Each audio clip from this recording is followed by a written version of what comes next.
সিলেটের কানাইঘাটে নিজের প্রতিষ্ঠিত এতিমখানার পাশে দ্বিতীয়বারের মতো দাফন করা হলো বীর মুক্তিযোদ্ধা ও বিএনপির বর্ষিয়ান নেতা হারিস চৌধুরীকে। এর আগে শনিবার দুপুরে সিলেটের শাহী ঈদগাহ ময়দানে সব শ্রেণী পেশার মানুষ তার দেহাবশেষে শেষ শ্রদ্ধা জানান। সেখানে দোয়া শেষে মরদেহ নেওয়া হয় কানাইঘাটে। হোসাইন আহমদ সুজাদের প্রতিবেদন, ক্যামেরায় ছিলেন তারেক আহমদ।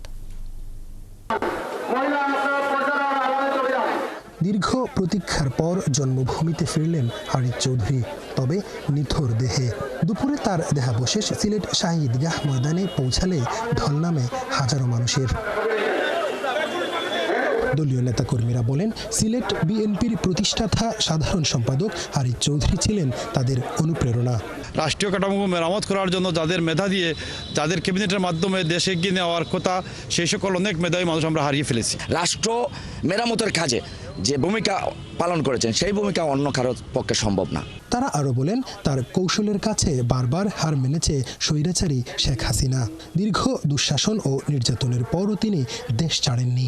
ফ্যাসিস্ট সরকার ক্ষমতায় আসার পরে যে বিএনপির উপর জুলুম, নির্যাতন, নিপীড়ন চালু করে, তারই ধারাবাহিকতায় জনাব আবুল হারিস চৌধুরী অত্যন্ত সংগোপনে দেশমাতৃকার টানে দেশ ছেড়ে যান নাই।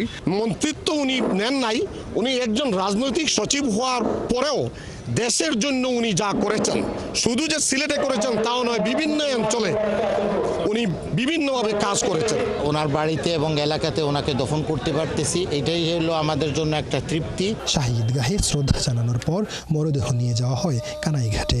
সেখানে রাষ্ট্রীয় মর্যাদায় গার্ড অফ অনার শেষে তাকে চিরনিদ্রায় শায়িত করা হয়। এ সময় তার কন্যা জানান, বাবাকে নিজের মাটিতে ফিরিয়ে আনতে পেরে আমরা আপ্লুত। আমি অবশেষে আমার বাবার শেষ ইচ্ছা আমি এবং আমার ভাই নেপথ্য থেকে আমরা এটা পূরণ করতে পেরেছি এবং আমাকে যারা সহায়তা করেছেন তাদের কাছে আমি আন্তরিকভাবে কৃতজ্ঞ। 2021 সালে সাভারের একটি গুরুস্থানে প্রফেসর মাহমুদুর রহমান নামে তাকে দাফন করে সাবেক সরকারের গোয়েন্দারা।